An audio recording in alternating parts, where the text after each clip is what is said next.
What's going on, everybody? Welcome to tonight's broadcast of the Aegis Champions League. We are coming at you with our Week 3 regular season matchup, and it's going to be the Abandoned Kittens taking on Gravity to find out who is going to kick off the Demacia group 3-0. My name is Gordo, and I am joined on the cast today by Slayer. Slayer, what's going on, man? Welcome to the ACL desk. Thank you so much. I was curious if I would win and if I would pop back around here, and I'm happy to come on anytime. Enjoy casting with a good friend Gordo. And as I always like to say, we get in these scenarios, ladies and gentlemen, you're going to get double the hype moments and half of the analysis with this duo. It's all narrative all day, and you'll hear like our best guesses at what the meta is going to entail. Yeah, TDS not able to join us today. Already getting some complaints in the chat that we didn't have a salt mine this week. So at the very least, we're going to bring Slayer on the cast. We're going to get that kind of salt mine vibe going on, regardless of whether we actually have the podcast ready for you or not. You're also going to be on this weekend, I believe, a little bit, Slayer, if I'm not mistaken, when we start covering NACL qualifiers. But that is neither here nor there. Want to chat a little bit about tonight's featured teams, as we're going to be starting off the draft here in just a couple seconds. The Abandoned Kittens off to an explosive start with wins up against Shaboing Boing and up against 5 Seasons. And then Gravity coming out of the works as well with a 2-0 start here, taking down the Interstellar Yappers and Next Level Esports.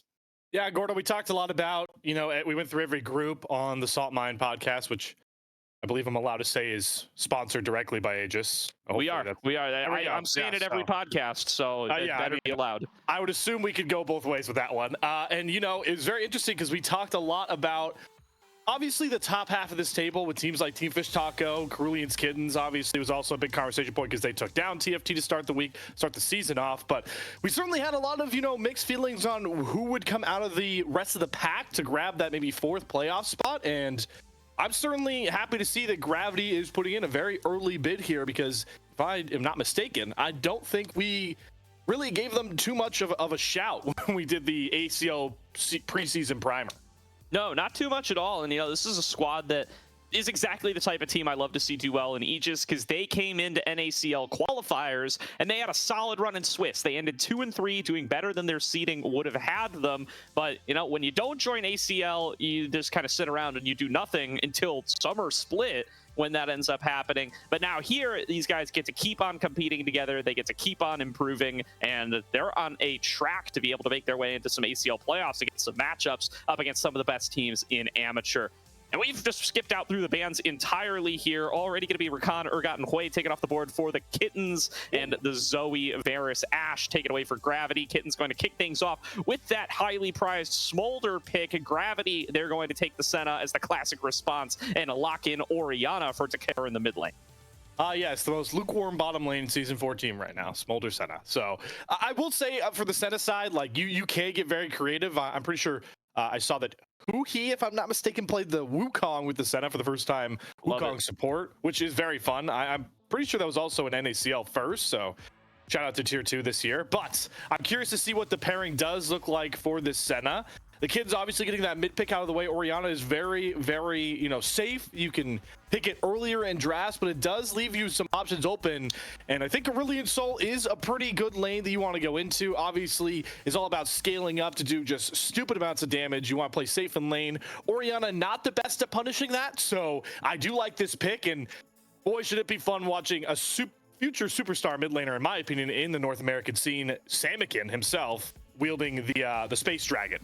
Yeah, you're going to see a Zoe ban every single matchup when you got Samikin in the league. He has been drawing Zoe bans. This is going to be his 6th Zoe ban in 6 games, so nobody willing to give him his shot on his old one trick there. This is going to be his first game of the Aurelian Soul, though, so going to be an interesting one to check on out as his counter pick of choice to the Orianna. I do like that matchup. The ranges tend to work their way out pretty nicely for the Aurelian Soul. You can shoot out your Breath of Light as soon as you see that command attack go down, and it's going to be tough for her to really be able to respond to you without taking a few extra ticks and giving you those extra dragon stacks. And that is going to be the double dragon scaling composition, pretty close to what we saw at Team Liquid earlier today, where they were able to take their win over FlyQuest with it. So a classic hard scaling composition.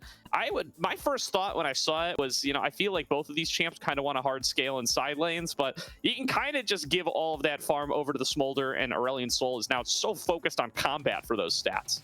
Yep, 100%. And you've got these teams are definitely trying to match each other in scaling power so far down the road. We might be in for a bit of a snoozer in the early game, except if we have these two jungler picks that we see that are pretty identical in play style here for Low Jazz and Hope, I believe. So Vi obviously going to be able to get some single target lockdown, pick one of those priority targets with the cease and desist, and Jarvan can do the same thing, flag and drag into a cataclysm. Both these junglers are going to have really all of the momentum in this early and arguably mid game, depending on how these top lane picks shape out, because Orianna, Asol, Smolder, and Senna all are comfortable farming to 20 minutes and then trying to delete the opposing team.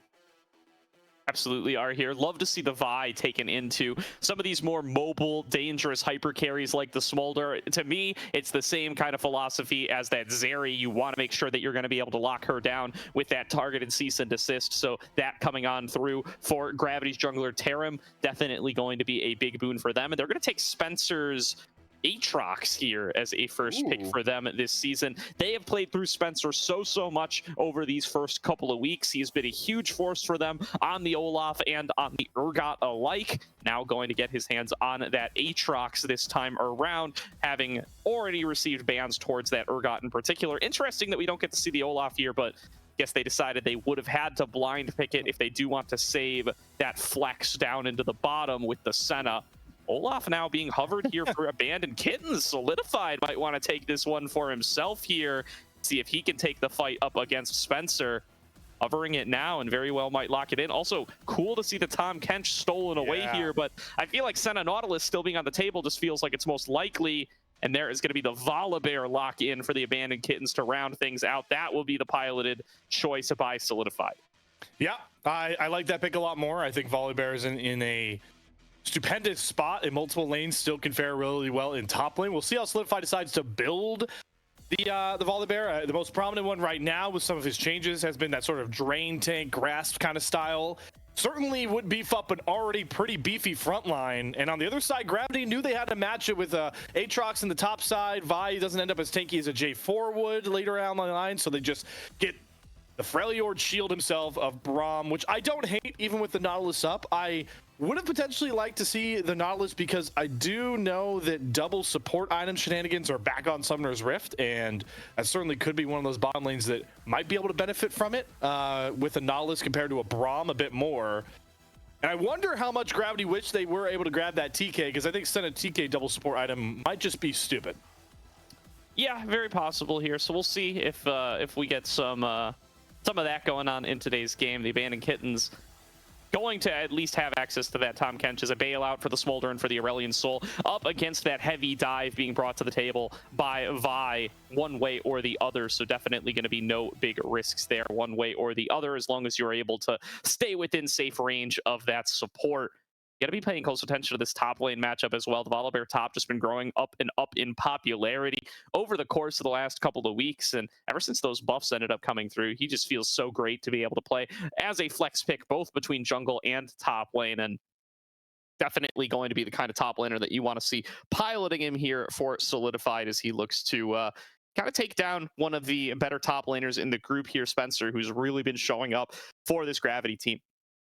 Yep, I'm going to try and just out-sustain, which can be a tricky deal into an Aatrox, especially once ultimates start coming online. But I do theorize, as I put my color caster hat on for this broadcast, partially that top side's going to be where a lot of the action is going to be going down here.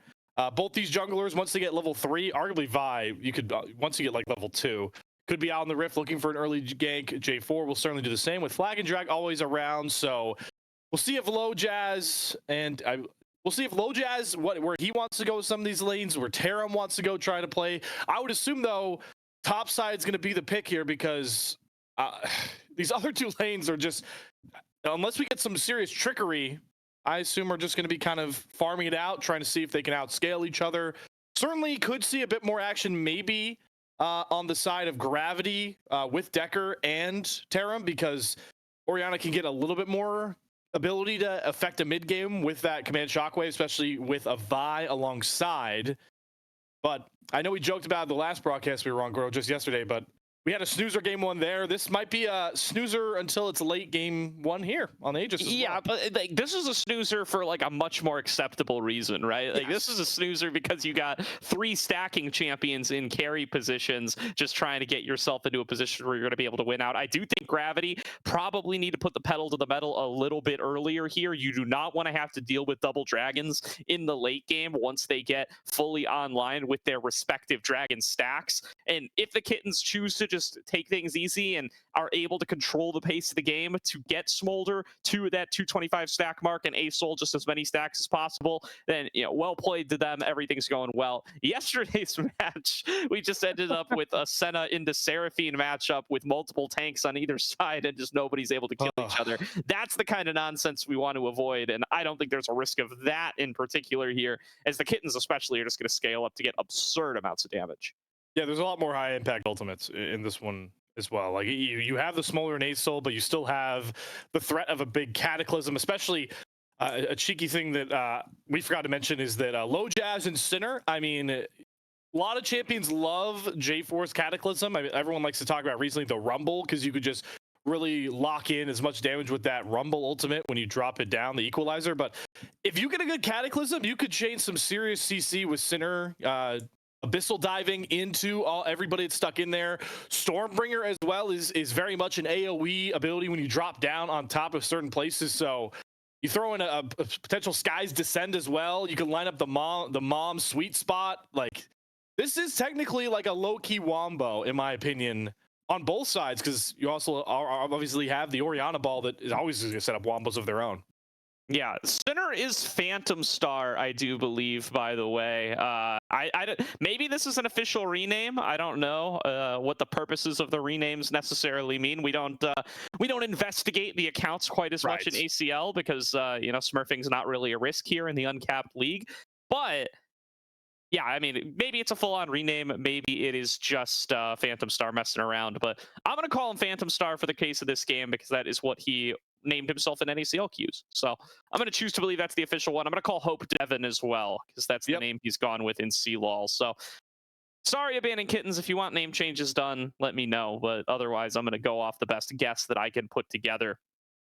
With that said, we'll have to see if they're going to be able to pilot this kind of scaling composition here and really be able to come out on top. I mean, this is going to be a dangerous laning phase, especially. You do got to give some respect over to that setup ROM and the push they're going to be able to maintain, as well as the gank follow-up they're going to have for that Vi if they do end up getting a nice little early visit from Tarim. Yeah, it's back to the point, right? The junglers could affect these lanes very well. And, for Low Jazz, one flag and drag could really put the Senna in a dangerous, precarious situation as well. I do like the Braum. You like to look for it with a lot of champions that can drop down auto attacks pretty quickly. There isn't a ton of that on this Gravity comp. I'm assuming this Vi isn't about to run a hail of blades like those crazy solo queue Vi's that stack lethality so they can shoot out about 3 giant auto attacks quickly and just drop half of the HP of whoever they target with. That would be great with a Braum passive, but that's not what we're going to get in this game. So Senna certainly might struggle to get that Braum passive down. And I just feel like that's one of those abilities that everybody forgets exists until they get stunned by it. So I'm curious to see who really falls into those hands incorrectly in that lane. And as much as we pretend that like these lanes aren't going to be volatile, it's early season ACL. People are gonna get a little crackheady, I would phrase it, in this game for sure. And throw all of my unique analysis out the window, Gordo. Yeah, we will have to see. We're about 30 seconds away from getting it a game now here, so do want to give a quick shout out to our sponsor, Coachify. Aegis Esports League of Legends is proudly sponsored by Coachify GG for our winter 2024 split. They provide tools for esports coaches to manage their teams and players while also finding new students. You can click the panel located below the stream to check out their website for more information and learn about how Coachify can help your coaching career today. But with that said, Slayer, we have ticked on down the spectate delay, and we are just a couple of seconds away from getting out of the rift. Should be a fun one, regardless. And it still is very funny for me to be sitting here and listening to somebody else read the ad reads that I read every week. I find that funny, as if people do not know, I am the ADL play-by-play caster. So it's very very unique to sit here and listen to Gordo run through the same ad reads. But you know Aegis is in such a unique position that they are able to bring in a lot of these really fun sponsors, and I'm sure this will not be the end of it. And it's certainly very fun to be in a spot to watch what I would call the most competitive league at the tier 3 level, because I know people technically call qualifiers like tier 3, tier 2. It's all confusing, but non-Riot affiliated tournaments, this is the creme de la creme in North America. Absolutely is here, and we're going to kick off week number 3 right here, right now. Slayer kicking things off. Abandoned Kittens versus Gravity in a fearless best of 3. Winner will be sitting atop the Demacia group, joining the likes of Cerulean's Kittens, who already find themselves up there with a 2-0 start of their own. They will be playing against Interstellar Yappers today as well to see if they're going to be able to get a 3-0 start for their own right. But you know, getting another win here up against one of those other teams that's already winning in the group, that is a fantastic recipe to be able to end up top 4 and be able to get yourself into that postseason. And it is within spitting distance for both of these squads. Yeah, Gordo, like we talked about on the Salt Mine Pod when we primed this group a couple weeks back, obviously there's room for us to be wrong. We are very much wrong a lot of the time. However, we did put the 2 Kitten squads and TFT in the they'll be a playoff team. We'll see how they finish in the seeding. Who's going to grab that 4th spot? One way to do it is obviously beat all those opponents that aren't mentioned in that top 3 that we've crowned. And another even more impressive way to do it is to pick up wins over one of those Kitten squads or TFT. So if Gravity can do that, really would like level their mark on not only the Demacia group, but in my opinion, just everybody else who is also potentially going to match up with them down the line if they're able to grab a postseason spot. But let's not get too ahead of ourselves. No, yeah, definitely don't want to be zipping too far ahead quite yet. The Abandoned Kittens technically only 1-0 in the group because, of course, their win over 5 seasons was a cross-group matchup. But those cross-group matchups, they're always with teams that were seated in the same tier as you. So being able to win out there, a pretty good sign that you were seated at least appropriately and that you are still in that same position that we assumed you would be in the preseason. Abandoned Kittens should be feeling pretty comfortable in that category right now, especially having taken a win within the group before. I think most folks would have them as the favorite coming in for the day. I know the Twitch chat bets may be favoring a little bit towards Gravity here, though. 75% of those Aegis bucks getting wagered over towards the Gravity side. So clearly a little bit of a fan favorite at the very least. Put your money where your mouth is. I like it. It's more fun to not bet chalk every time and be wrong sometimes, because when you're right, boy, can you just victory lap it. I'm sure if Gravity are able to make some really big waves, we'll see it in the Twitch chat here. We do see both jugglers, though, so far at least opting for full clears. I was curious if once they both grab level 3, they'd try and path towards one of these lanes, but they are pathing exactly the same, and I believe they clear pretty similarly as well. Yeah, absolutely. Low Jazz could be the more powerful the early game picks here a little bit, although a bit of a fight breaking out in bottom lane. Phantom Star going to get himself stunned. Going to take a rough trade there from Urzon. Will end up getting snared up and chunked out a little bit while they are still farming out underneath their turret. Yeah, that's as I was telling you guys, the sneaky Braum passive. I mean, it's very rare that you get the double up on that, but Applause is going to grab it. Farming Senna, by the way, everyone likes to have the conversations about stacking. If you, I know everyone really remembers what the stack numbers. I think it's every 5. You want 20 every 5 minutes. That's for fasting Senna. So, well, while we check up on how your son is doing, just half that with farming, because you don't have as many opportunities to grab souls when you are farming. Yeah, it's about 50% of the stack rate. Oh boy. We'll see how they're going to be able to do that. That's a nice stun, though, landed onto Samakin. Great move early on there from Tarim. And first blood goes over to the Vi. A great start for Gravity in their mid-jungle duo. Yeah, Samakin really just thought he was sitting pretty. Which, to be fair, you don't know where the Vi is, so maybe you're safe. But at the same time, you don't know where the Vi is, so maybe not. Drop Breath of Light, standing still, and set up an easy Vault Breaker. Didn't even have to, did save his flash, which I like, because I think he would have been dead either way, but that's the kind of start you want on this Vi. We talked about how these junglers are going to be the ones to impact the mid game, as here we go with another gank, but oh my! Great call there by Spencer. Just dashes back in, forcing the Volibear to stay there, solidified, stays inside the Umbral chains, gets pulled back in, gets taken down. Easy solo kill there for Spencer, showing why he's been so important for the Gravity team. And Gravity's got a 2-0 start. Really happy with how their solo lanes have been going. Bordo, you talked about it. Gravity, while they do have scaling options, they kind of needed to make a bit more headway in this point in the game. This is exactly where you want the gold to be honest. You get some early damage on this Vi. And Spencer certainly, on the Aatrox, you want to come away with a bit of a lead in that top side. So that just opens up so many possibilities for them to play around the map. We haven't even had grubs or this first Drake spawn, but we do have that item advantage for this Vi from Tarim. We'll see how he decides to push it here. Indeed, we will. Good trades coming through for Decair in the mid lane as well, using some of that relief that he was given from that earlier gank. Samick can be the first one to take level 6, but that does mean Decair likely going to be following up on that one before too long. And the first dragon up for grabs. Looks like it is going to be Tarim moving over to try to start that one up.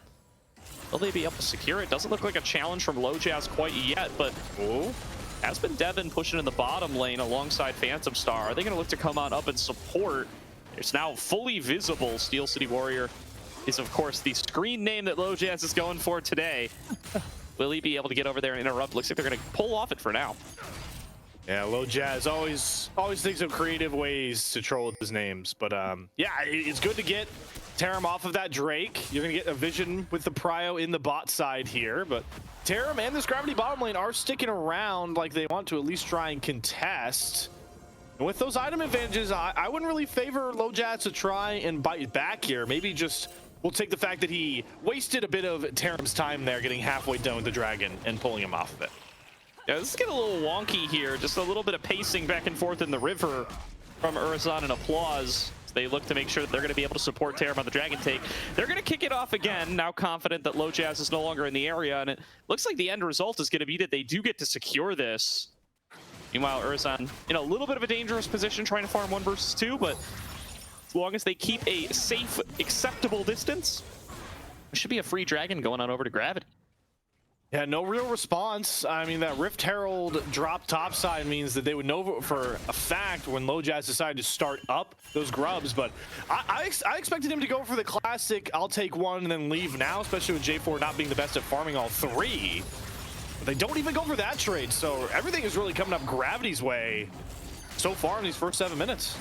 Yeah, a really slow start for Abandoned Kittens, and for LoJazz Jarvan especially. I mean, we've gotten to see this guy play Jarvan in this league and into the ABL for a very long time, and he always has been one of the more aggressive players in my mind, always getting into the enemy jungle, always making the early ganks happen. Just didn't get those pieces together this time around, though, especially with things going sideways in both solo lanes, so been held down pretty effectively. Gravity coming out with the gold lead early, with the dragon lead early. They are going to lose these grubbies, though. It doesn't look like Tarim's going to be able to get over there in time. Got a lot of camps to clear if he wants to shortcut there for sure. And that ward's going to make sure they know. J4 doesn't clear him too quickly, but they don't have Prio anywhere else. So Abandoned Kittens will grab all 3 of those out the gate. His bot side, they're just slugging it out. Here comes Mom drop down here from Devin. A lot of damage on top of Applause, but the heal expended, the only thing for all the damage Devin's got in the tank. Yeah, and I mean, that's one of those things, that's just one of many lists of how the Smolder nerfs haven't really hit quite right there, as Mom's sweet spot damage is up. That ultimate does more damage than it used to if you're not able to get out to the sides, and I'm pretty sure that sweet spot is what ended up hitting Applause there on that last trade. Really gets a ton of damage on there and makes things a pretty safe recall angle here for Hope. Always got... It's the dichotomy of bottom lane is you get so tricky with trying to mess up those recall times, and like you mentioned, Devin's gonna be happy to take that one, farming pretty well, I'm sure stacking on pretty well. On top of all that, you don't need to check in on those too early, as both of those marksmen stacking really doesn't come into play until much later in this game. But for Gravity, it may just be a 1k gold lead, but they got that first dragon, they've got 1k in their belt, they're still gonna have a bit of an item advantage, I would assume, on Tarim. Vi, you know, does have a sneaky amount of damage in the early game if she gets some gold income going. And with Cease and Desist up, One of these ganks could be deadly. I honestly expected more ganks from both these junglers as we approach the 10 minutes mark. Yep, I did as well, but I think, you know, that's one of those things you can classify as a win here because it's just so much stronger on the Jarvan 3-6. The fight's breaking out here. They're going to throw on down ultimates from both mid laners. The damage on the low jazz is just too much, though, and that's going to be a kill picked up for Tarim. Now fighting in the top side. Spencer going to have to get out of here pretty soon. The damage of that Volibear going to be too much to deal with, but that's a 1 for 0 on the skirmish, picked up for Gravity. Yeah, that's what exactly we talked about, right? Tarim had just a bit more damage in the tank there with that almost completed Sundered Sky, which they will now complete. But that extra damage, you know, you got the Lost Chapter already done on Decker with that Command Shockwave. You have a Dawning Shadow coming across. Mom was down for Devin, even though he was closer. It's just those small things that Gravity are winning on right now, and those are what matter when you're projected to be, you know, likely swept out by the committee around ACL. Oh boy. Ooh, full all-ins from both top laners there. Stormbringer thrown down, as is the World Ender. But there's going to be an unfair fight here as Tarim has arrived to the scene. Doesn't have access to the cease and desist, though. So Solidified going to be able to create the distance and get out to safety in time. Oh, and we do have Low Jazz here. Looks like he was potentially going to set up for a dive. He's still pinging for it. I think he might have snuck right by Tarim. Is he going to try and cancel this recall from Spencer? He does drop the flag, but that will signal that this J4 is here. And Tarim knows it. I think Tarim's presence alone is going to make sure that Spencer doesn't have to face a dive. Yeah, don't just make it annoying, though. It means that he doesn't get the recall timer he wants. So now it's actually going to be Solidified who gets back first. That means he's going to be the first one back to lane. All around, just good to be a little bit of a thorn in the side there of Spencer at very low cost to Low Jazz himself as he just returns to his farming. Yeah, just kind of showing you can't have the massive impact you want here. His hope is falling very low in the bottom lane. Yeah, this is a hard lane to punish a Senna, as we actually see Yurson's 42 stacks at 11 for a farming Senna is very good. That would be a good mark for a fasting Senna to be at, for context. So getting everything he wants in this lane. Yep, just bopping that Tom Kench on cooldown. I think that's a big part of it. And, you know, being willing to step up and take those aggressive trades up against the melee support because the Smolder can't bring the hurt on you in the early game. I think that makes the pick work out pretty nicely, and that's a lot of the reason that folks are willing to pick these farming Sennas as a response and a trade to the Smolder that is considered such a powerful pick on the current meta. Urzon going to be able to crash that wave in the bottom lane now, come up to join the team for Dragon number 2, and this should be an easy take. And then also I want to sing the praise of applause with this Braum pick, because obviously the champion is just one of the best at protecting and saving AD carries, and you're going up against a Tom Kench who, if you're not getting hit by the Abyssal Dive as a Senna, you're not really in threat at any point. So good recognition from this Gravity bottom lane to just keep up that tempo, and it's partially gotten Tarim that second Drake, and these grubs might be contested. Absolutely. Doesn't look like there's going to be too much coming on up here, though. We'll be able to get the 4 over for Low Jazz, but that's where it's going to stop. And you know what? That's exactly where you're probably comfortable calling it quits. If you're Tarim, you do manage to secure yourself 2 of those grubs. You prevent the mites from spawning, and you've gotten yourself the 2-dragon lead for it. I think all in all, can't really draw up an early game much more successful than that. Are going to be pretty comfortable in the objective department. It just keeps going Gravity's way right now, but they got to keep the tempo up because, like we talked about in draft, it's not like this abandoned Kitten squad needs to spike in mid game and their game is very much ruined by being slightly behind early. Samikin's still farming very well, best on the Rift right now. As the skies descend, I'm pretty sure Devin was at least stacking Smolder decently well. So these damage outcomes are going to come regardless. And if you're Gravity, you just got to be beefed up more in the wallet and smarter at the end of the day, which so far through 15-ish minutes, they have proven to be. Yeah, and it's an Infernal Soul, so if they're able to keep on that pace, that'll make up for some of that damage lacking that they'll have later on. Do you want to call out here for Samikin not going for the tier on this Aurelion Soul? I mean, it's pretty normal to go for the Rylai's first and not actually get like a mana item until maybe third, but usually that mana item is Archangels, and usually you're stacking up your tier a little bit earlier just to make sure you're going to have that extra mana pool. Not going for it this time, as Dragon Practice is at 114 stacks. Okay. Pretty good pace here for Hope all in all. will probably be able to get to 225 by Dragon number 4, and that's really the threshold that you're going to be looking for. Yeah, and I know we've had conversations, Gordo, about the new Smolder. Obviously, 225 isn't the death sentence it used to be, but that's because past that point, Devin Smolder will start to hit more like a truck. As they're going all in here, Mom dropped down under Urasan. But that Shrouded Mist and Ghost is going to be enough to keep him safe. And luckily, not a ton of objectives on the bot side for Low Jazz to grab due to that good play from Devin. Yep, and then Devin, again, showing why that ultimate nerf was not a nerf. It's very easy to force your opponents into situations where they have to be in that sweet spot. It's not very thin. It's actually pretty thick. So you can kind of force Urza to have to walk into it there, get that bonus damage on a cross, and do continue to put the pressure onto this Senna. This is going to be first turret for them bottom lane, so quite a bit of extra gold into Devin and Phantom Star's pockets. They're going to be pretty happy with this one, as the CS lead for the Smolder pretty substantial as well. It comes out to around 1,000. Yeah, big, massive jump there. I do like this response from Tarim, right? You realize the bot side sacks, so take that Rift Herald for free, but it might not be for free if Low Jazz can line this damage up. Looking to actually already used the Vault Breaker too. Going to have to try to go for something a little cute here. There's going to be the Shockwave onto 2, and Decare might have bought him the time they need. It's a trade of 1-for-1, but Decare has the damage up against Low Jazz. Not going to let him go without a fight. Now there's a collapse onto the top side coming in out of Solidified, but Spencer able to get out to safety in time and use that Eclipse Shield. Wow. That was, you know, a lot of patience there from Low Jazz. I think he was trying to wait for the Vault Breaker to go down so he could guarantee the Cataclysm. And this guy's Ascend is Decker actually having a Bullet Flash as Phantom Star, one Abyssal Dive, forcing a very key summoner off of that control niche.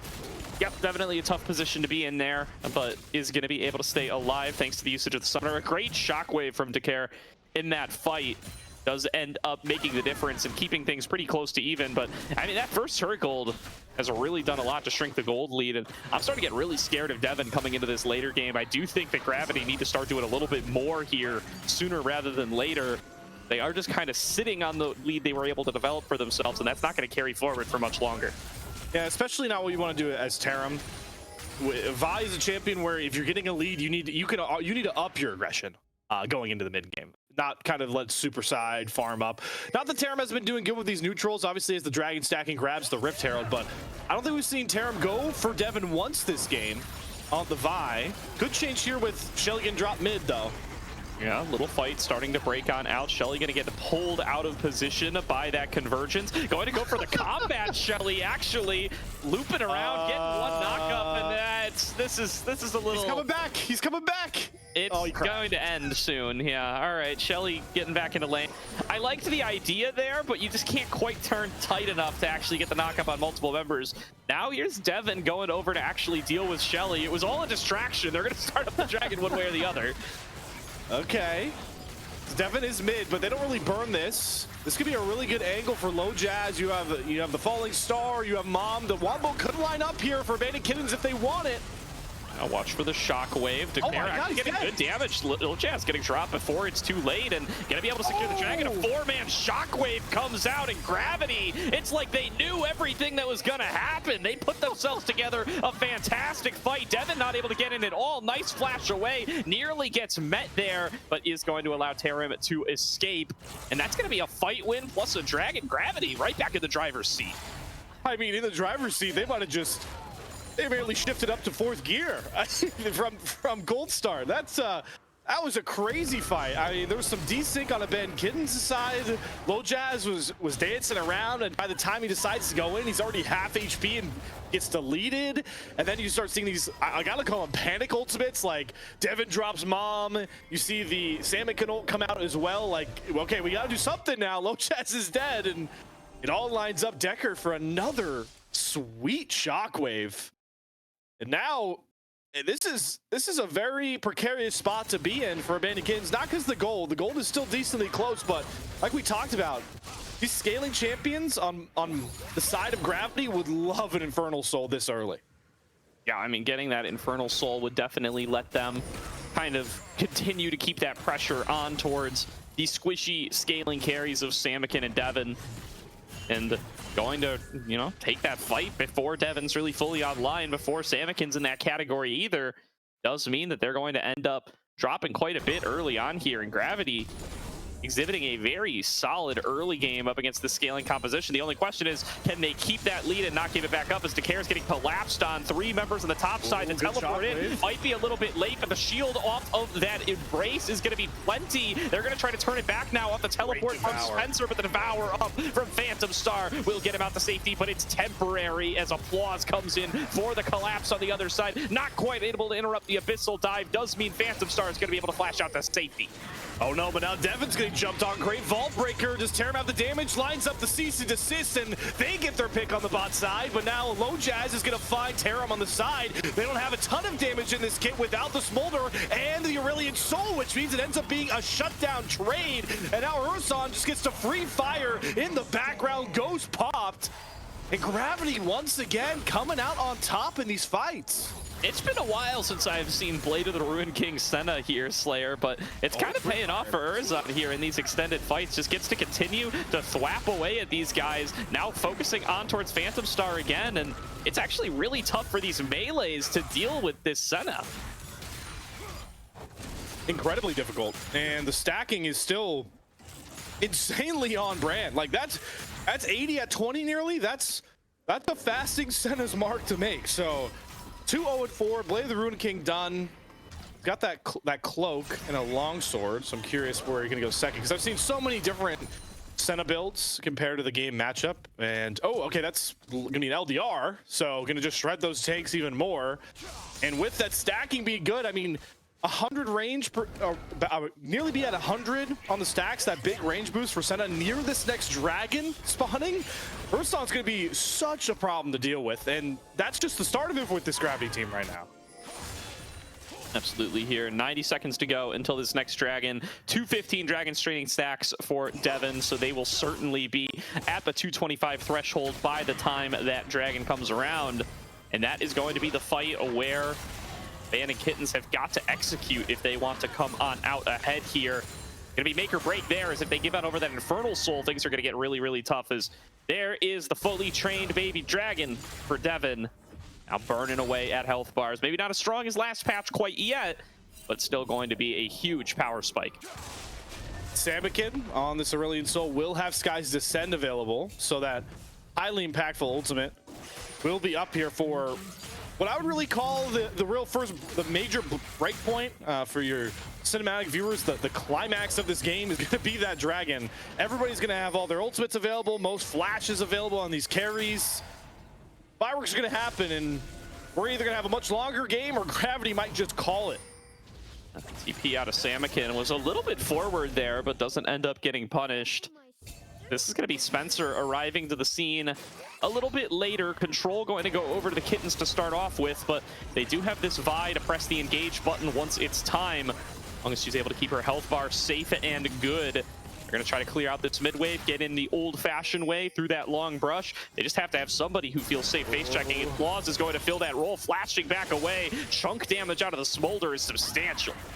Yeah, it's such a vision win right now for Abandoned Kittens. They have vision everywhere. They're just trying to choke them into this hole, but Samikin, this Aurelian Soul, can do so much to punish just walking through, and the dragon might be dead before Taram can even get close enough. Yeah, being late to the play, really getting punished here as it's going to break on out. The focus damage on Spencer coming through fast. Look at the Sky's Descend damage, but they're playing it front to back, and they're getting this healing off from the piercing darkness. The Senna has come alive in the fight, melting their way through the front line. Devon forced to flash out to safety, having only gotten 1 kill to their name, and the jungler might be down, but they get the Dragon Soul. Infernal going over to Gravity as they leave 2 members left alive. Samikin just doesn't hit like a truck yet. He got kind of split from these fights, and now he likes his odds 1 versus 2, but Urson doing a ton. Devon nearly gets dropped by Spencer, looking for the execute with a sweet spot. Comes across first. Spencer unstoppable. Gravity unrelenting. Great stuff from Gravity. They play the fight front to back. They just brute force their way through, even though they don't have the control. Healing up the Vi, shielding her, giving her boosts as much as possible with Urson and Applause, and it pays off big time for them there as they come up with the soul, with the fight win, and they're going to try to turn it into Baron as well. This might be getting kind of greedy as everyone else is coming back to take it round 2. Yeah, this is the NA Baron throw. Gravity, don't do it. This is not worth it. They're sticking through it. A lot of ultimates are still down. Only at Bomb's half not up. HP. Bomb's not up. The Cataclysm is Stormbringer as well. They'll look for the turn just to get Lojaz off of it, but this is messy. Yeah, they're looking to take the fight. They are stuck on this ramp, taking damage from the Singularity. Here's Solidified on the other side. No. This is a full HP Bear, and he wants to utilize his item build in these extended fights. There's the dash on in. They're going to trade spots. Lojaz stays up, doesn't get out of the Dragon. Mob comes across the whole team while they're all locked down in the Cataclysm. But does it make a difference once again? Surviving with slivers, but look at Samakin on the back line, breathing across the rest of the team and taking out the bot lane. It's a 4-for-2 in the extended trade. Gravity's still left with more members. It's still Will and the Baron, and they want to get more. Spencer getting the knock up onto Samakin, and there is the follow-up available once again for Tarum. My God, it's just the combination of Urasan doing so much damage before they go in for the Baron, and Spencer at this point. This Aatrox hits like an absolute truck. 7-0-7. 2.5 items down, and we're at the point where even when Abandoned Kittens are finding pretty good fight lines, the old adage of getting slapped by their wallets is coming through for Gravity. The items are just too much. The set of scaling becoming a bit too much. Got Decker, who's doing a ton of shielding and damage on this 2-1-13 Orianna. This game is in a very terrible state for Abandoned Kittens, who are about to find themselves with their backs against the wall for, I believe, the first time all season in a series. Yeah, it's shocking me that they're not able to close out on these kills. It's the additional healing and the additional shielding that is keeping them up, both from the piercing darkness of Urasan, the shielding from Orianna, like you called out. There's a locket coming through for Applause that's doing a little bit of work as well, and they're just not getting that last bit that they need. We go back to it, right? It's those small things from the earlier stage of the game. Those small advantages. Urasan was able to just have the most comfortable early game as possible, and now this Senna, I gotta think, is at maybe even nearly 120 stacks, 2.5 items as well. And Abandoned Kittens are resorting to get a little bit cheeky with these brushes just to try and stop the siege. Here comes Mom once again, trying to clear out the wave. Gonna do a little bit of good work there, but I mean, that's a big cooldown you're not going to have access to if this dive does end up coming through. Samakin doing his best to dissuade Spencer from going in for this loop around, but this is a 5-on-4. I mean, they see Solidified up on the top side. This dive is going to happen. Going on forward, looking for the lockdown. Applause finding a ton of damage, though. Going to end up dropping down. There's the piercing darkness across the team, but that's not going to be enough. Solidified launching himself into the fight off the back of the TP, trying to take it back to front. There's a shockwave onto 3 members. That's going to get you 2 kills, including 1 on the critical Devin. They get 3 for 1 in the extended trade, and they're going to keep their push going. It was another great angle for Abandoned Kittens, but they come up just short. Devin gets caught. If Samakin dies, this might just be game, and Spencer's looking to call it. Samakin having to flash out, barely alive. Sinner has to go for the gray health. This just means more for Gravity, but what a shockwave again from Decker, grabbing 3 when the fight was looking not great for Gravity. And I wish we had the replay here, Slayer, because Devin goes down. He was in that shockwave, I'm pretty sure, and you just cannot be getting caught in abilities like that as this Smolder. He doesn't have the flash at the time, I don't think. I think the cooldown just came up, but regardless, losing the Smolder to an ability like that just costs him the fight. And in a game like this, the positioning of Devin and Samakin is the only thing in a lot of avenues that's going to keep them up, because you are a full item down up against this Orianna. You are actually still even with Urasan if you are Devin's Smolder, but it's really just the top side of the map where the gaps are coming across, right? I mean, how do you deal with Spencer, and how do you deal with Tarum kind of getting to do whatever he wants? He's a bit beefed up. He can pick a target to go in on, and we already talked about that he has the shielding of this Locket, of this Orianna, and some extra low-key healing that makes this Vi just such a nuisance in these fights. And it might be enough to give Gravity the win. This is a very rough game for Abandoned Kittens to play out from here. The only thing they can cling to is that they still have Devin scaling that is technically infinite. It is infinite, so is Samakin's, but the opportunities to utilize that scaling, I mean, they're kind of going down. It's really dangerous for them to keep on farming out these waves, to even step out into their own jungle, to be able to farm their camps. They've lost so much around the map here, and Spencer leading the charge to go in once again. This is going to pull back in low Jazz. He's going to be down for the count to start things off, and the dive in into the back line. Finally, Phantom Star going to be able to devour up his AD carry and be able to keep him safe, but they're down a member as the fight kicks off. Samikin arriving here. Guys descending across the team. Great damage, locking down Decker, but going to get responded to tenfold as they lock down the dragon and take him down. Now looking for the little one as the big one's already been taken out of the fight. Shutdown coming on across, but clapped down by Spencer, who leads the charge, going legendary once again. 9-0 and 9 unsung throughout the game, but coming up huge in the last fight. Samikin tried to do it all on his own there. He nearly had Decker, but I love the aggressiveness from Tarim. He won't let his carry fall. Flash Vault Breaker knocks Samikin out of his whole combo. Devin can't do it all on his own once you lose that Space Dragon. And what a start. Gravity looking to put Demacia Division on notice, taking an unexpected lead. 1-0 up against the Abandoned Kittens. Fantastic start here, showing themselves really clean execution here on really standard meta composition as well. I mean, I got to give them the full credit here. You go for the most standard picks here and you come on up executing the way that you would expect a competitive team to execute. I'm really impressed with what I got to see out of Gravity here in what was my first actual viewing of a live game of theirs this season. Yeah, and I know we talked about Spencer's been having a great year, obviously.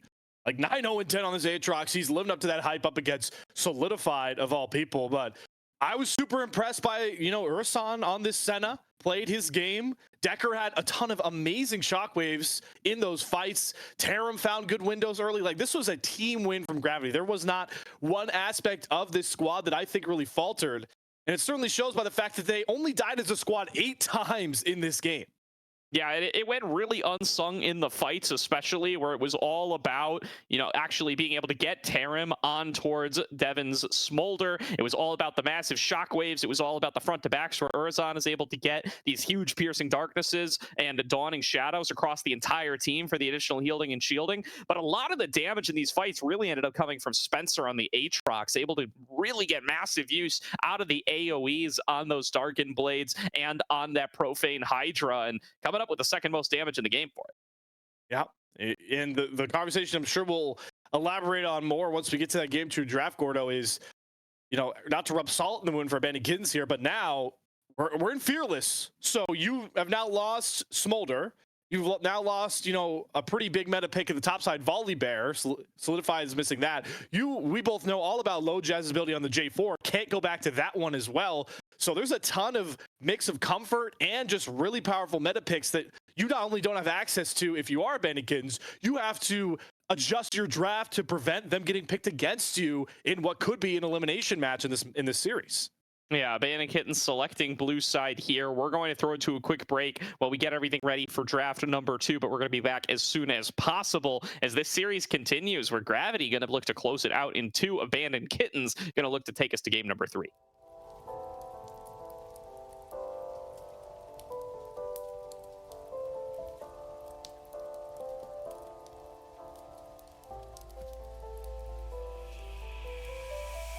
Fellow armsmen, I ask you, will you follow me tonight to break their spine and reclaim what once was mine? Those cravens backstabbed me, deceived me. Never shall I tolerate their crimes again. Now let the hunt begin. Oh, 7,000 souls scared and daunted, such a tale of woe. Not too long ago, this village was a golden scene of hope. Call down the reckoning to bring back hope and peace, restore our glory to live forever. Bring down the dark regime. I know how to unleash eternal power.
live forever. Bring down the dark regime. I know how to unleash eternal power. Lead us to order.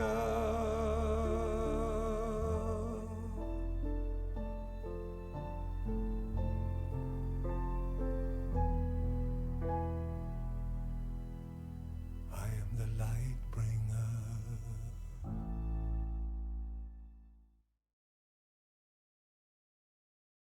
Welcome back, everybody, to the Aegis Champions League, where Gravity find themselves up 1-0 over the Abandoned Kittens. They are going to be selecting the blue side, Abandoned Kittens, that is, off their loss in game number 1. So we're going to keep same sides, see how they're going to be able to adapt. Remember, this is Fearless Draft, so not going to be able to select the same champ on the same team again.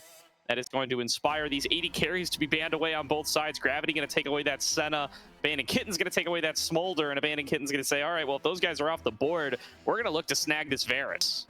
I mean, there is, in my mind, not a better option with the given bans. So slam this Varus. You can do a lot with it. You open up your compositions to a lot of things, because while I do think on hit is in a much more superior spot with the ability for Varus to scale, you can always break out the on-hit lethality if you need it, if the comp dictates it. So pretty good B1, and, you know, even if Hell freezes over, the Oceans Rise 10 feet, Samikin will still be getting banned off his Zoe.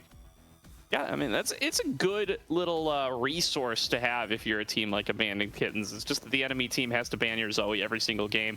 It's probably never going to be left up because of how Fearless works, right? As you're just going to have your pool reduced lower and lower as the game goes on. But pretty nice to not have to deal with an extra round 1 ban, given how many teams are completely unwilling to even take the risk that he ends up busting out that Zoe. Going to be the Hui pick for Decare now, and a Maokai.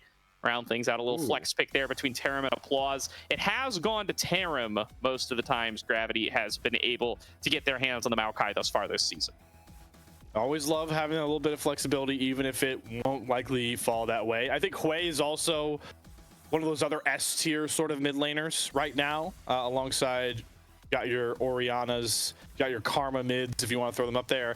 Hui, just his damage scales up so bashfully right now in the game, and obviously has so much range that if you are able to hit your severing bolts and such, you are deleting people from halfway across the map. But the Pike locked in alongside the Varus signals a very aggressive Abandoned Kittens bottom lane. Yeah, I mean, Phantom Star just whipping it out here, grabs himself the Pike. He is certainly feeling like this is going to be the opportunity. He has no idea who the enemy bot lane is, by the way. Just says, now we're playing Varus Pike this game. The Rel going to be locked on in. Lojaz has been favoring the Rel throughout the season. They've played it both series so far. This will be the 3rd in a row where they get a Rel game in the jungle. So going to be relying on that jungle role to provide the engage when you've got Pike in the bot lane, who's, you know, not going to really be in that position most of the time unless you get yourself a nice hook. And Samira's the immediate response slam from Urasan, so a complete 180 from the game he was playing last time. And that signals to me that Gravity is looking to match aggression with aggression. So we go from the snoozer bottom lane to the once level 2 comes online. I guarantee you half of the bottom lane's flashes are going to be blown.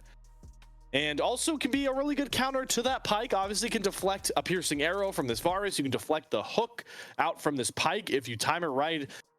But I feel like Samira, Gordo, I don't know how you feel. I don't see a ton of Samiras in competitive at this point, but it is a feast or famine bottom laner in my mind. Yeah, I would certainly agree with that as well. I see PVS is typing in Twitch chat that he thinks this is Pike mid. I don't know if he's griefing us or not, but maybe something to keep in mind. If Samikin busts out the Pike mid while down 0-1 in this series, I mean, I'm going to lose it. I'm going to absolutely lose it. So we'll have to find out if that's going to end up being the case here. The Talia and the Fiora going to be the bans here from Gravity, so they're certainly still respecting the capacity for those solo lanes to come on through. Abandoned Kitten's going to look to pinch away at Spencer's pool even more. Spencer had a fantastic game 1 on the Aatrox, losing access to a few more of his favorites. There's the Leona lock in for Applause. What season is it, Slayer? I don't know. We're time traveling, and that really just doubles down on the logic I was swinging with. Malzahar. Okay, you're not playing Malzahar. Okay. You know what? I gotta stop respecting the hovers like this. Yeah, no. Samikin's having a little bit of fun with it, or I guess that would technically be Devin in his spot. I don't know how the draft flow works. Regardless, PVS was capping in the Twitch chat unless they switch something. I guess technically Nico getting locked in does mean the PVS has some life because Nico support is a very viable thing right now. It is. So I don't know. I think it'll be good into the Samira at least. I think you appreciate being Nico against champions that are going to just dive into your face like this. We will have to wait and see. I mean, this is getting to be a spicy draft. I didn't expect Fearless to bring this kind of stuff out of us this early in the series, Slayer. I just expected, maybe when we get into the best of fives that go the distance, we'll see. But no, I mean, we're busting out the spicy picks nice and early here. Solidify going to lock in the Aatrox. Going to rub it in Spencer's face a little bit that he's not able to pilot it this time. Let's see. I mean, maybe we see the Spencer Olaf here. There's some pretty heavy CC champs that he'd appreciate getting a run through. He's really liked it so far. Played it in both series for Gravity so far. That would be my pick for him. Yep, and I concur with that logic, even if I did see the hover come out before Gordo finished his point. You can just run right through a Pop Blossom. Anything Rel throws at you, all of Pyke's abilities, Shades of Corruption. Oh boy, I mean, I think if Spencer replicates 70% of what he did on the Aatrox last game, this might be a series here, Gordo. I mean, this is a perfect Olaf game. Aatrox locked in. I guess we'll have to wait till we get to Champ Select to see if Samikin's really this crazy. But I think that is a Pyke bottom. I think so too. It's just such a different game than game one. It really is. I mean, yeah, you kind of said it yourself already here, Slayer. I mean, Spencer with the R5 Olaf, this is as good of an R5 Olaf angle as I think you're ever going to find for yourself. You're up against 3 melees. You're up against 3 champions that are pretty much reliant on CCing you to actually do anything, including, I'd even bump that up to 4, whereas, Varus usually wants to be able to land Chains of Corruption to be able to kite out these fights. As long as you're not just getting straight bursted by the combination of Varus and Pyke damage, I think you are in a very, very good spot to be able to just run through folks here. And I think if you are low Jazz, you got to be paying some extra attention towards the top lane to make sure that Spencer doesn't get to that spot. I will say there can be a bit of a funny reaction with those Chains of Corruptions. I'm curious if anybody on Gravity will get baited. Because even if the Olaf face tanks Chains of Corruption, I'm pretty sure the passive still comes across, like it's still attached to him. So then the second root could come in. I think that could be a funny interaction to see, but that is a very, very focused in on crash down that could possibly come across. But I know this is a very different draft to game number 1, but for Tarum and Spencer, like if you can kind of just play this game the same way as last time, you have similar success towards the top side of the map, it might just be too much because even with Urson having a great performance on that center, right, we still had fights that were close because Devin and Samikin were big time threats. And the gap between top jungle between 2 sides was what kind of decided a lot of those fights for me, along with most of Gravity's team playing well. So why not just try and rinse and repeat it on 2 champions that I would argue these 2 are more comfortable playing based on the ACL so far? Yeah, I mean, I'm going to be really looking at Solidified and Low Jazz to try to, no pun intended, solidify themselves up there. And I said it wasn't intended. You can't criticize me if it's unintentional. I was laughing at it. Am I allowed to laugh at it? If you must. But either way, Abandoned Kittens, I really want to see their top jungle try to figure this out a little bit better. I mean, that early game play where it was just a nice solid outplay from Spencer, where he just ends up Umbral dashing backwards rather than forwards, forcing him to stay inside those Umbral chains, pick up the kill for himself, and just waltz on out. I think stuff really started to crumble from there. I think they really wanted to be able to win that fight and have that Volibear to play around going forward. Obviously, some better plays could have been made even after that by the Abandoned Kittens, but I do think that's where things started to go sideways. So if they can execute on that kind of early play, get a better first gank out of Low Jazz, who, again, does really want to be this gank-centric, get my lanes ahead jungler, then I think they could be set up to play their game a little bit more. Unfortunately for PVS, as we are on the client side draft, it is not a Pyke mid. Crush. It is Samikin playing Nico, and it's Phantom Star on the Pyke here. What I'm curious about is, in my mind, Pyke would synergize better with a lethality Varus, to index into earlier damage to win earlier trades. However, in the grand scheme of this game, I would favor on hit because Devon's going to have a Maokai and a Leona to try and cut down that are definitely going to be on top of him or near him. So I also think on hit's in a better place right now in the meta. So I'm curious to see where Devon goes with this Varus, because you can usually get an idea of which build path is going to happen based on that rune choice. So we'll certainly see that when we get into game, but there are avenues based on how heavily beta kids want to index into what part of the game that they could adjust this Varus build and comp.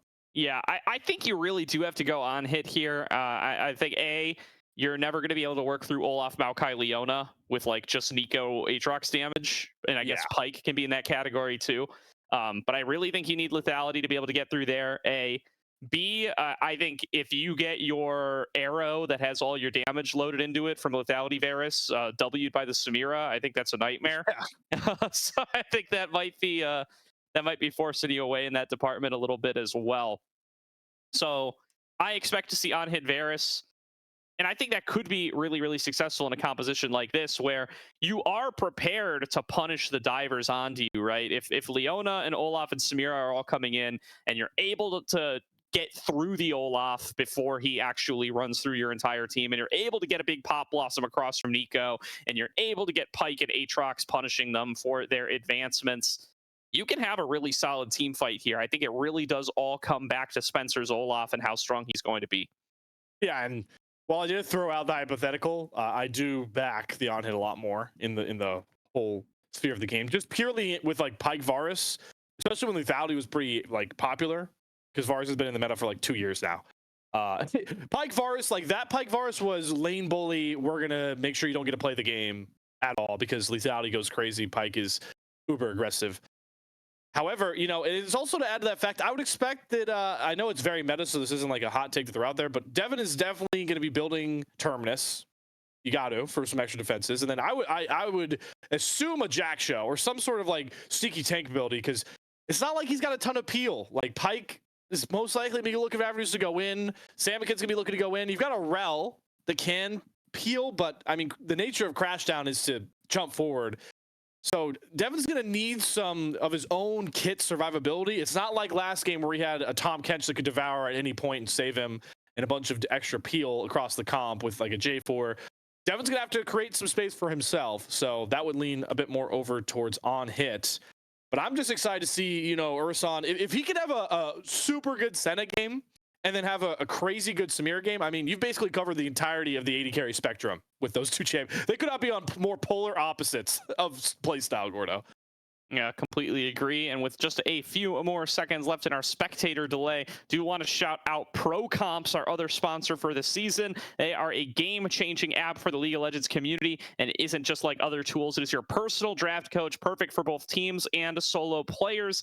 In fact, you can pair it with any other app you use as well. Pro Camp stands out with features like custom champion pools, personalized tier lists, and live draft advice. Think of it as having a virtual coach and strategy toolkit all in one. They offer real-time champ and ban recommendations. They already have over 200,000 downloads and thousands of daily users just like you. It's user-friendly and totally free, and it's a no-brainer to at least give it a go. You can download Pro Comps now and experience a whole new level of drafting power in your league games. Go to procomps.gg, download it from Overwolf, or click on the panel below our stream to check it out and get yourself a little bit extra.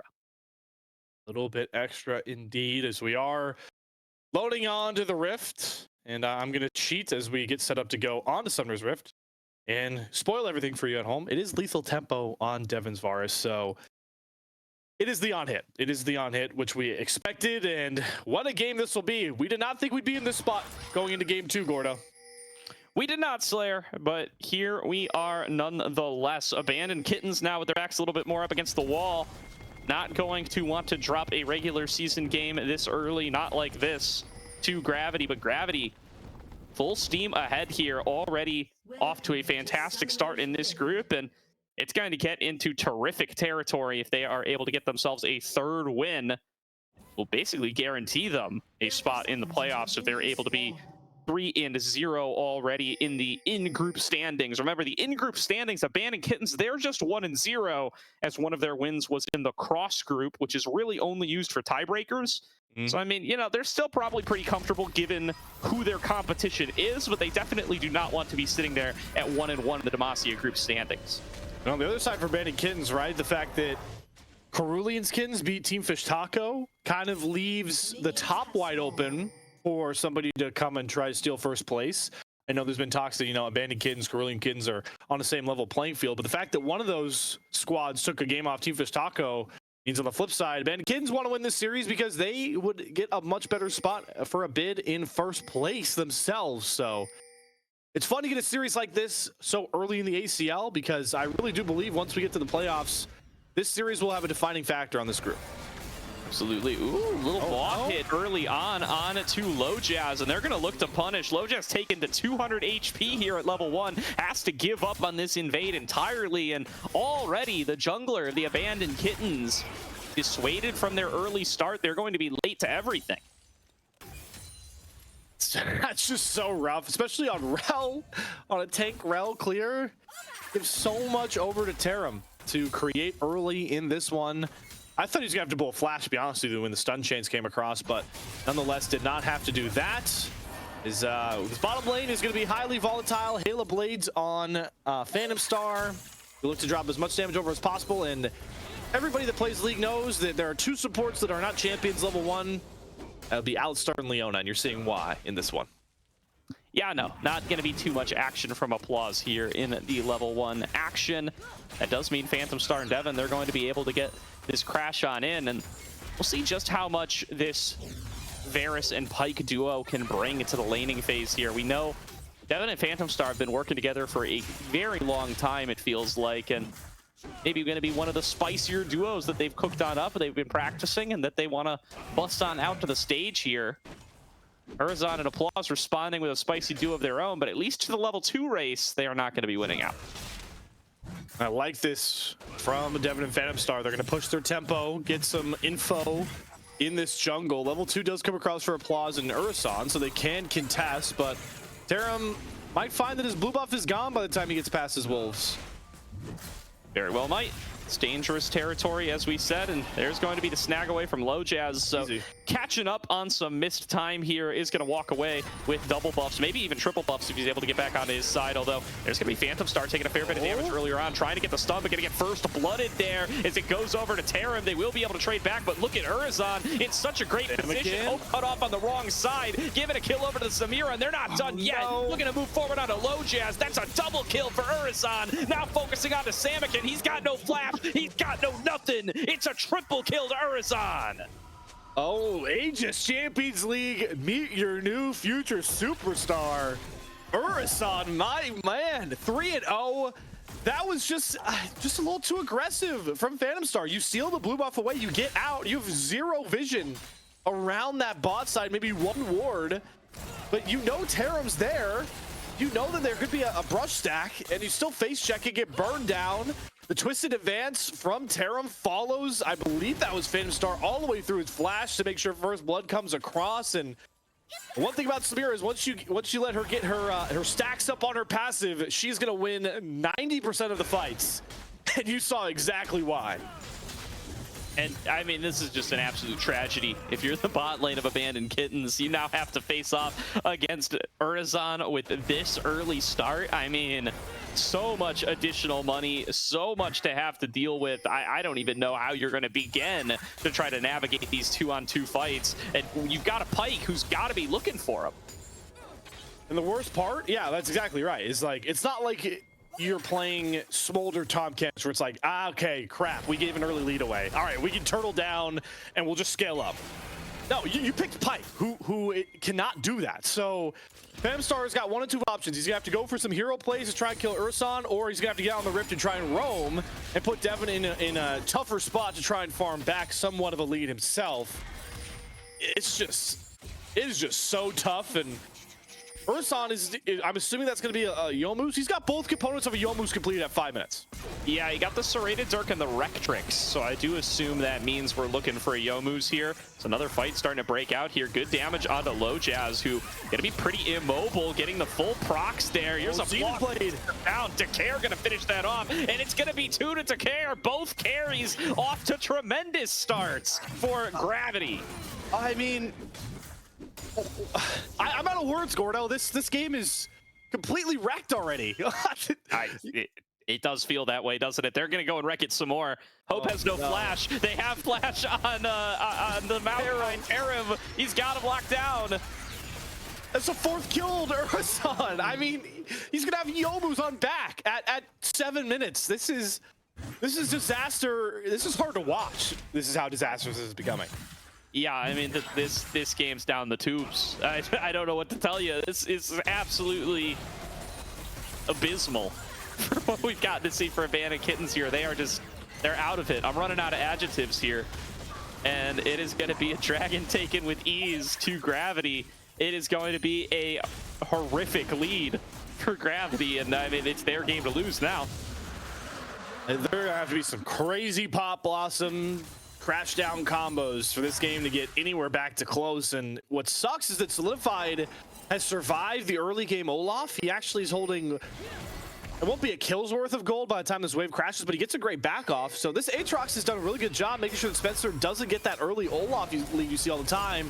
But now Spencer can just be like, all right, well, I don't have to be the giant damage carry threat. I've got a Ven away and a Samira that's going to follow me in. Spencer might just get ignored popping Ragnarok, which is the weirdest sentence to say out loud when you're talking League of Legends. Urson not even recalling to get their next item quite yet. Going to just make sure that they aren't missing out on any farm unnecessarily first, but it's looking good across the board here. Low Jazz looking for a little cheeky gank in mid. Gonna get spotted though. Gonna have to give up on it, and Terran, mission accomplished. And what?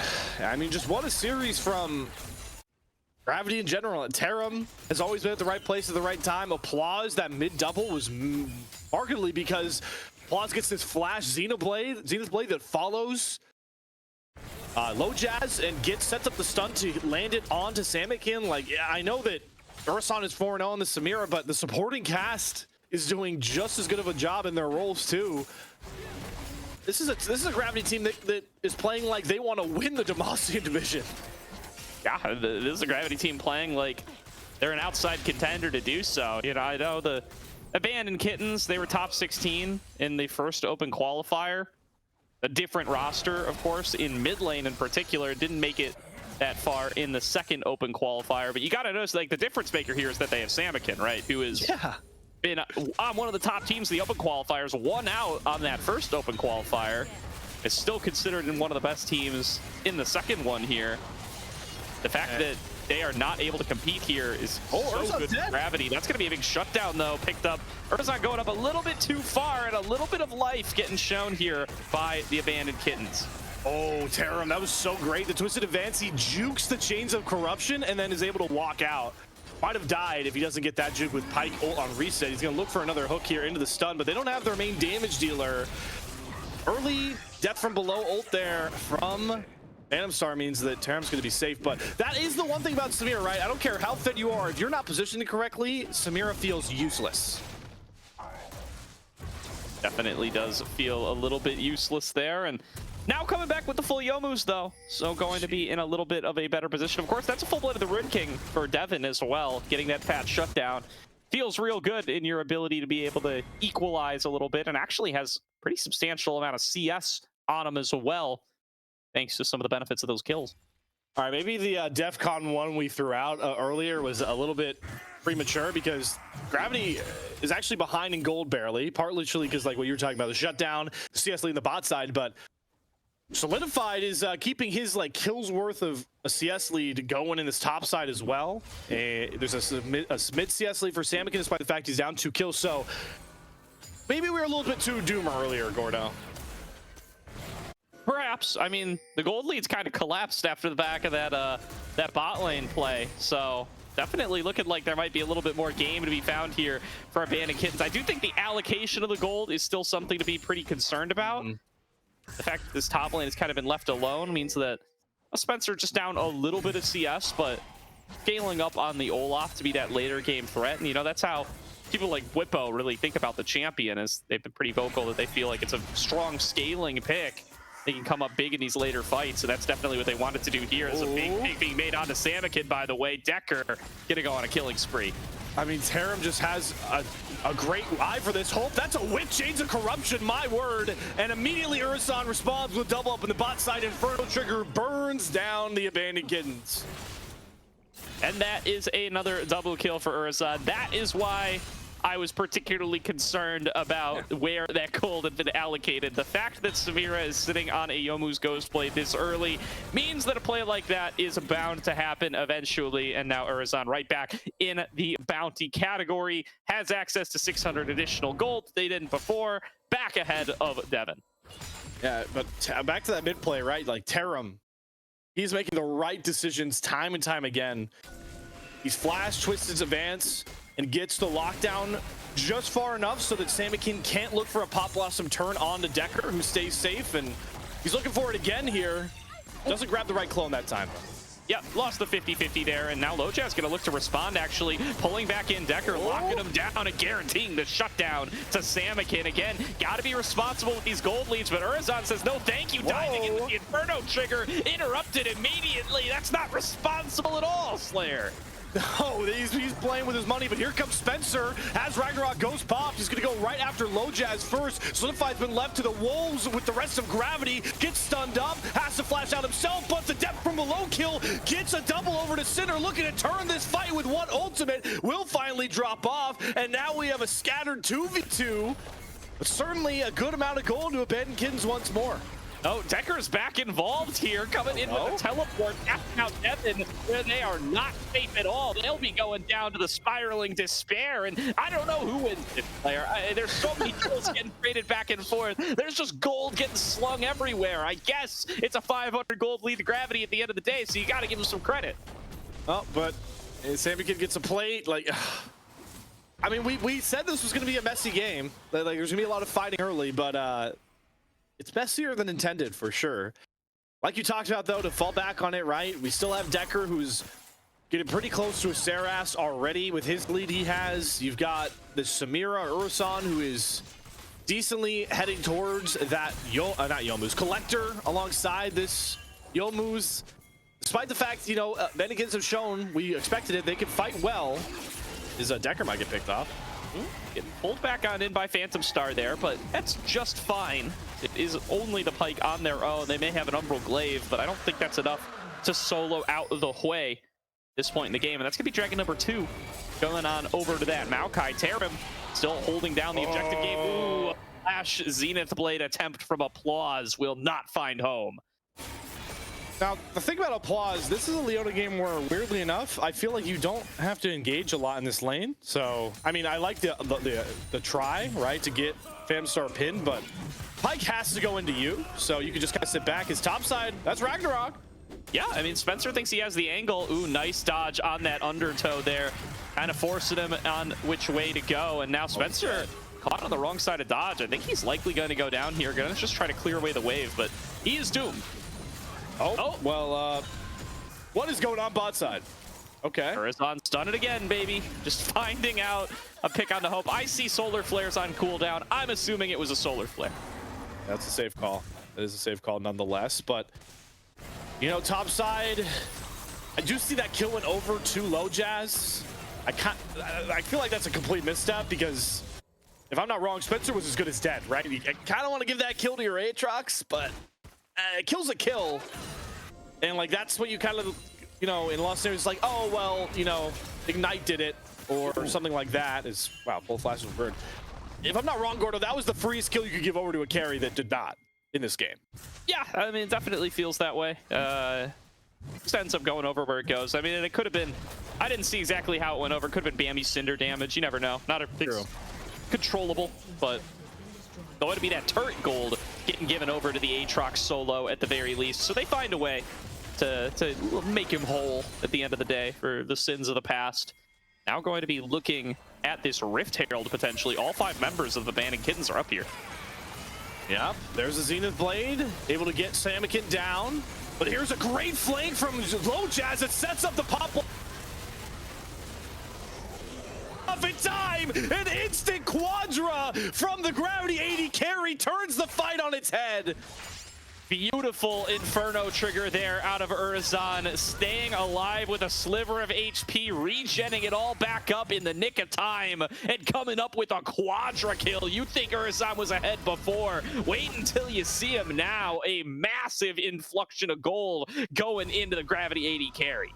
I don't mean to sound like a broken record, Gordo, but if Urzan wasn't this ahead early, that does not happen. Like, that does not happen unless you are at this near 2-item threshold so quick on the game in Samira.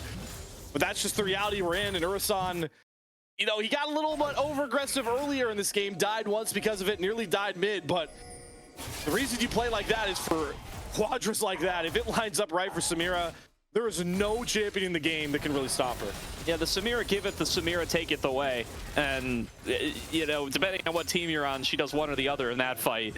Coming on up with 4 of them. And now they can just go back, restart up this Rift Herald. And this time, I don't think Abandoned Kittens are going to challenge for it, but I've been wrong before. They're sending members up. Hot Blossom just coming back up. No Metal Storm for Low Jazz if he wants it. It's getting a little too low, and yeah, I mean, now you're down a decent chunk of gold. If Urzan's there, be aware. Easy pickup there for Tarim. I mean, they're going to be able to use this to try to get themselves at least some space to play with in the mid lane here. Maybe just going to wait for that next dragon before they decide to throw it on down. Securing themselves some control over this bottom side. It's going to be Chemtech Soul this time, which not quite as strong as the Infernals they had last game, but is very, very good on stuff like the Olaf and the Samira in particular. Yeah. Of course, it's a Chemtech with this fed Samira, of course. I mean, it's razor thin margins in all those fights for Urzan, because as much damage as Inferno Trigger can do and Samira can put out, you are just the most vulnerable character in a lot of those scenarios. So getting those extra resistances, low health, gonna be massive. As we do see a bit of, you know, the gold lead is down to about 2,000. And if I'm not mistaken, when our producer flashed up the gold, I'm pretty sure that is, yeah, that is almost single-handedly just Urzan's lead. Yep, that's pretty much all that it is. So, you know, definitely going to be where the gold is held and going to be what you need to focus on if you're Abandoned Kittens. You don't need us to tell you that, though. That's definitely the target that you need to make sure that you're locking down and dealing with in these fights. But that's the thing, that multiple threat setup, I mean, it makes things pretty dangerous here. Even in that close fight where they were able to take down Urzan earlier on, that's where you started to see Spencer get really dangerous there on the Olaf, because while they used everything to take down the Samira, he was able to just run on through and solo out at least Hope. Now, will it continue to be that way? That's going to be the question. Is Spencer's going to continue to scale into this game? Feels like he's playing a totally different game up there in the top lane, where they've only got 2 kill participation apiece in this 26 kill game. But it's there nonetheless, and it is going to become relevant as we get into these 5-on-5s. And on the flip side of that top lane matchup, right, is Solidified's done a pretty spot-up job on this Aatrox. He's actually going to get this tier 2 for free. He has a massive CS lead. He has a bounty off of all of that. And he's the real reason the gold lead's close. He's got a massive advantage over Spencer right now. Oh, applause. All right, going to be able to get out of here onto the right side of that blast cone. I mean, there was a risk there that Lojaz took them both back into the river, and then I don't know if applause was getting out, but managed to find their way onto the right side. That third dragon did end up going on down, by the way. Soul point secured for Gravity.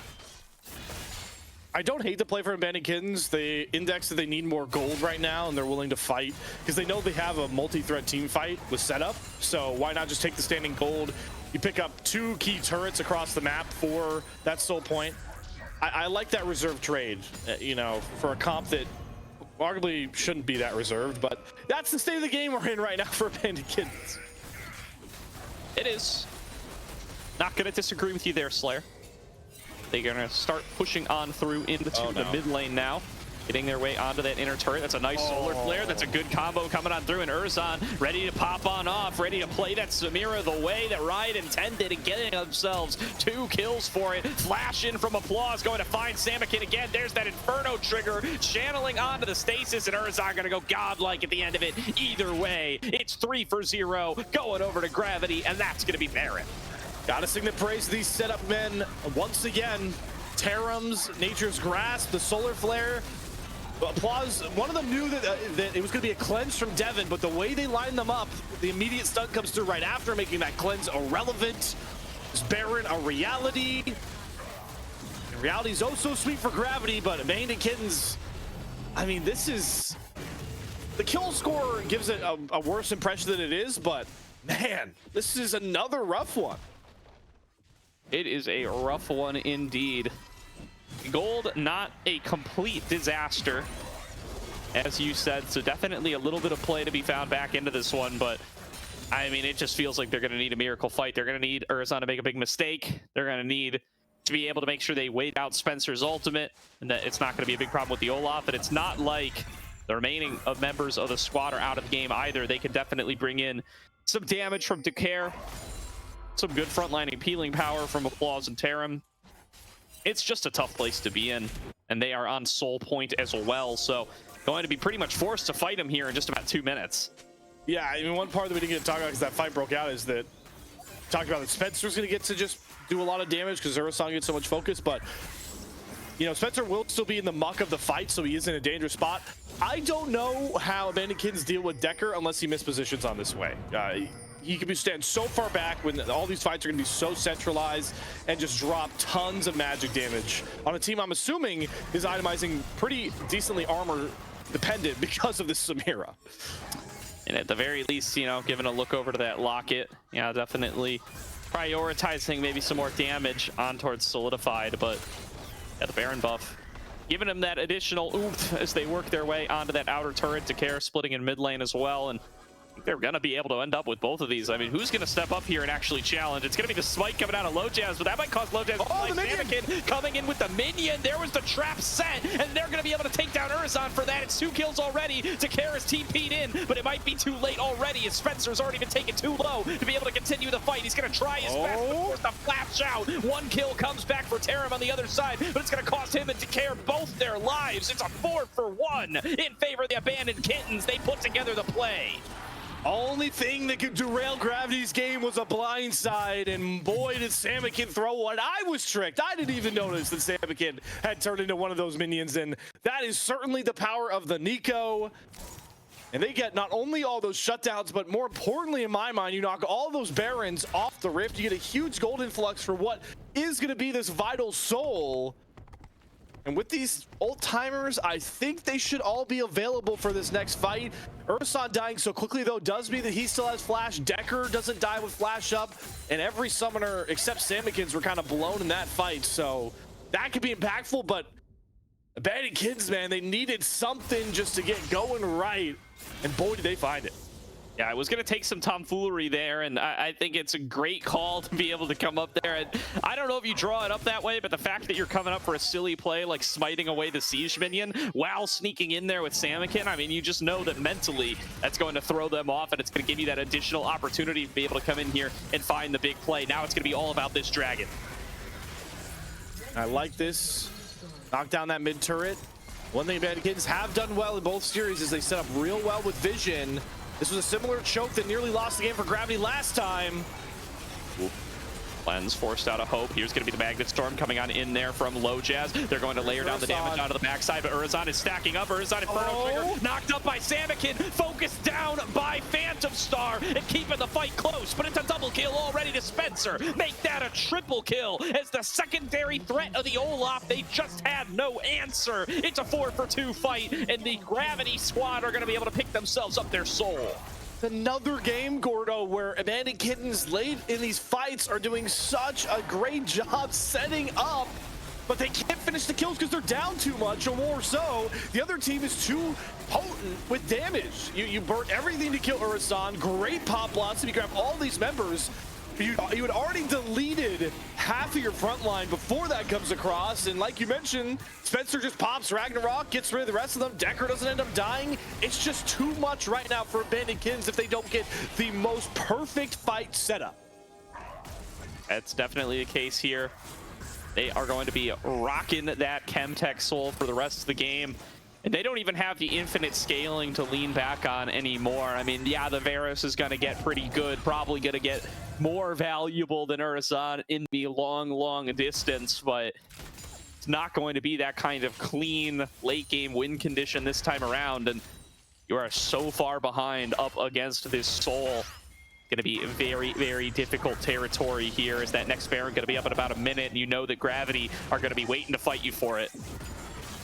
And while, you know, as great as Samikin is of a player, especially on the Nico, how many times are we going to see him get 4+ man Pop Blossoms, right? You got to go to full trickery on the last one, or the one 2 times before. This last one, he's able to grab 5, mainly because Gravity's playing a comp where everybody's sprinting forward except Decker, and they already pick up a kill. If you're not getting those major Pop Blossoms and crash downs with low jazz, you have 0 shot in the fight. And we already have seen that just when that happens, it's still close. So I hate to be a doomer, but I still think it takes such a miracle for Abandoned Kittens to contest anything but turtling in their base. It definitely does. And I appreciate the call out from PVS there with the hover earlier on. They've got about 2,000 gold from Pike resets. Death from below in this game. So that's part of why the gold is so close, actually. They should probably be, yeah, so total gold kept for self 600, total gold share with allies 1,800. Wow. That's 2,400 gold total. This should be like a 5 or 6k lead. It's only a 3k lead because of Pike gold sharing. And the problem is the Pike, you know, becomes more and more of a setup man. You can't really delete people later in the game unless you're really ahead on Pike. That's the one fault of Pike, is that he does end up falling off a cliff once, you know, this Maokai becomes 3 items of a tank, this Leona becomes 3 items of a tank. It's a lot more setup from a Pike who's already very squishy and can just get deleted if one slip up comes across. This game just doesn't get easier for Phantom Star at all, despite the fact he's created so much gold. Yeah, that's definitely true, but it does mean that, you know, 7 kills on the support, it's not really 7 kills on the support, because 1,800 gold of that is in the pockets of Hope and Samikin and folks like that. So they're a little bit stronger than they would be otherwise. That's part of how they've been able to get 3 items onto this 3, 8, and 6 Varus. It's only down about 1,000 gold when compared to Urson at the end of the day, but boy, oh boy, are they a big threat coming into these upcoming fights, as the Dragon is going to get started, or the Baron rather. Teleport coming in on the top side. They're going to want to fight this with Solidified. It's real low. Nice Nature's Grasp. Low Jazz needs to steal, but he won't find it. You've got Solidified flanking on the fight. The Pike immediately having to ult down as Devin's getting run down. Urson gets the Inferno trigger, gets the healing. He's just too much of a Titan, and Gravity are going to seal it with the Baron fight. A surprising 2-0 to top the Demacian division in ACL. It was looking shaky there for Urson, finding himself melee ranged with Solidified. A nightmare scenario for the Samira, but dive, ducks, dips, and dodges, keeps themselves alive, dashes back through, channels the Inferno trigger across the team, and comes up with the fight win. The remainder of the squad doing their job on the rest of the team while the focus is on towards that Samira, and that is going to be the clean 2-0 that Gravity were hoping for, coming in with the seeding upset and starting off the Demacia group 3-0, rocking it in the Aegis Champions League. 3-0, 5-1 in game score. So that's 2 2-0s. And I apologize, Gravity. I was not familiar with your game, and I will make sure not to disrespect you guys going forward. Kind of go back to those conversations we already have in Gordo about what this means for Gravity, and those conversations we had in the preseason about who's going to grab that 4th spot. I mean, this 3-0. You know, with you're now through half of your group play. This, in my mind, unless they really fumble, can lock them in for a playoff spot that might not even be the 4th one in this Demacian group. Right? Not at all. I mean, really looking like they're very strong here. They definitely still have some tough matches to round out the group, right? I mean, these guys, Gravity, they're going to have to play Shaboing Boing in week 4, that's not too bad for them. But yeah, they're rounding out. Then they play their cross group in week 5. It's really the end of the season where they're going to start to get really, really challenged. They got to play Cerulean's Kittens in week 6, and then they got to play Team Fish Taco in week 7. So those are the matchups to mark on your calendars if you're going to see whether this Gravity squad is going to be the real deal or not. But once they come in for that, right, they're going to be probably 4-0. I mean, not to completely count out Shaboing Boing here, right? Maybe they surprise everybody and turn it back around, but by the time they're coming in to play those tough matchups, they're probably going to be the team with the better record. And they're probably going to be a team that has playoffs, at least playoffs locked, right? Oh, yeah. So it's tough to drop to bottom 3 when you start 3-0 in a 7-team group. Yeah. It was 6 weeks of play. So, man, Gravity, I just completely caught me off guard. I'm sure I'm not too privy to the ACL status quo right now, but I can't wait to talk with one of these guys about just how the squad has come together. Because I know Urson, is like in true AD carry fashion, has the insane stat line, tops the damage charts. Like nobody was like the closest to him was Deckard 9,000 behind in a 28-minute win, but these were team wins that had a superstar supported so well. This Gravity team looks like a team that could really threaten anybody in Demacia if they play like this. Absolutely. We're going to bring in Decare for a little bit of an interview here in just a few moments. We're going to throw it to a quick break while we get everything set up with him, but we'll be back in a couple of minutes to hear from the Gravity mid laner.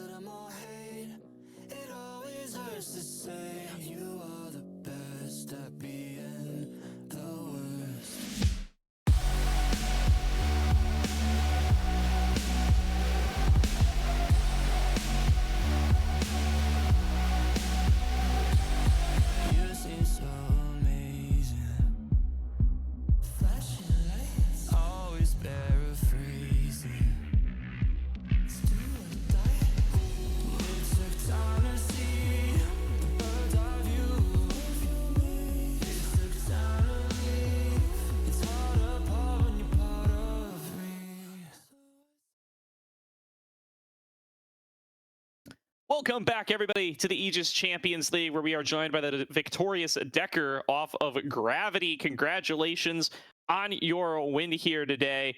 How does it feel to be able to be on the top of the Demacia group at a 3-0 start? Yeah, it feels great. I think going in, we thought this was going to be our toughest match, so we prepared extra hard. And I think we came in with our pretty good draft ideas and executed really well. So feeling really good. Team's feeling good.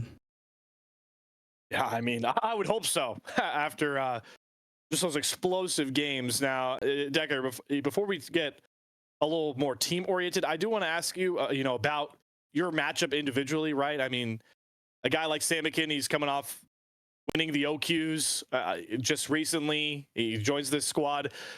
What was it like going into this matchup against Samikin? Do you have some familiarity? What was your approach in this one? Yeah, I'm not too familiar against him as a player, but I think mainly we wanted to play mid jungle heavily because we know they really want to pressure bot side and push mid and play in that way. And I think with the Orianna Pride pick, we knew that could be a winning lane into most matchups, and then we had why to benefit that as well. So the idea was just to play around mid jungle pressure as well and keep mid lane stable, and then let our bot lane do their thing, and then make sure they cancel them out from there. Good stuff. Good stuff. Kind of curious about how this team ended up coming together. I mean, a lot of guys on this squad, it's some of your first experiences in competitive. I know Solidified's been around for a little bit. Orezon has been around for a little bit as well. But for I know for you at least, and I believe for Applause as well, this is kind of the first foray, at least into uncapped competitive. Any word on how you guys kind of got together with this squad and kind of got interested in playing on up here? Yeah, so for previous experience, I had subbed for ACL once on Barlow's team. That was almost a year ago. I only played 2 series, but then I was on a team with our coach, who's Joe Mamo. We played Risen. So Joe was forming this team, and he reached out to me to play because their mid laner was not able to play anymore. And And Joe is everybody who? else, Sorry. Joe Mama is our coach. Oh, okay. Yeah, so I had previous experience working with him, so he reached out to me to join this team. And yeah, I don't know anybody else on this roster currently previously, but Applause and Yurasan have a lot of experience playing together. I think they also know Spencer a little bit as well. And then Taram and Spencer, I think, have played together previously. So everybody came together that way, and then Joe brought me in to play mid. Well, I mean, if this is how you guys look, it's kind of just getting folded together. I am slightly terrified for a lot of teams that are going to have to match up against you guys going forward, especially what you showed tonight. And I just want to ask you, obviously you had some stellar games on the Orianna, great shockwaves. I know you end up with a ton of assists on that one, not a ton of the kills. The Hui looks real nice. You talked about how stable this mid lane was. So far playing with these guys, how much do you feel like your job is easier in that stable mid lane position now that you had Spencer, who's gone crazy in some of those games towards the top side? And, well, we just saw what Ursan does when he gets Samira for you guys.